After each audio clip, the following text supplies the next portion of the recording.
Sir কোনো সমস্যা হঠাৎ এভাবে ডাকলেন যে? তুই ইলাকে নিয়ে হোটেলে গিয়েছিলে? না স্যার, আমি হোটেলে যাইনি স্যার। আমি তোর এত বড় সাহস, তুই আমার মেয়েকে নিয়ে হোটেলে গিয়েছিস? ছি ছি ছি। বাবা বিশ্বাস করো, আমি না যেতে চাইনি। সালমান ভাই আমাকে হোটেল দেখানোর জন্য নিয়ে গিয়েছিল। আর যখন কিনা বলেছে হোটেলে থাকতে হবে, তখন আমি চলে এসেছি। বিশ্বাস কর বাবা, আমি যেতে চাইনি, আমার কোনো ইচ্ছে ছিল না। সালমান বললো আপনি হোটেলে চলে যাবি না? তুই এত বড় সাহস, তুই আমার সহজ সরল মেয়েটাকে নিয়ে হোটেলে চলে গেলি? আমি কখনো তোর গায়ে হাত তুলিনি।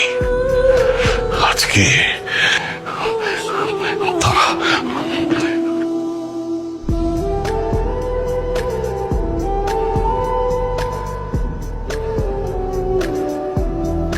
হারামজাদা বদমাশ, তুই আজকে মেরেই ফেলবো, মেরেই ফেলবো।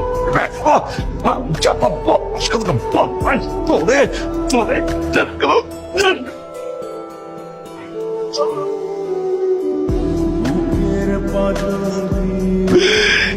এবারে তোকে কিচ্ছু হবে না, তোকে আরো মারা উচিত।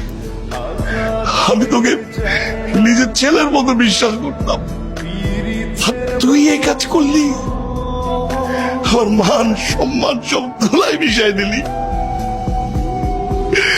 তোকে আসলে জনগণের সামনে মারা উচিত, তাইলেই তোর উচিত শিক্ষা হবে। হ্যাঁ স্যার, আপনি ঠিকই বলছেন। আমাকে সবার সামনে মারলে এবার উচিত শিক্ষা। আপনি চেয়েছিলেন না যাতে আমাকে জনগণ দেখুক? কোনো সমস্যা নেই স্যার, আমি আমার শার্ট প্যান্ট সবকিছু খুলে ফেলছি যাতে রাস্তা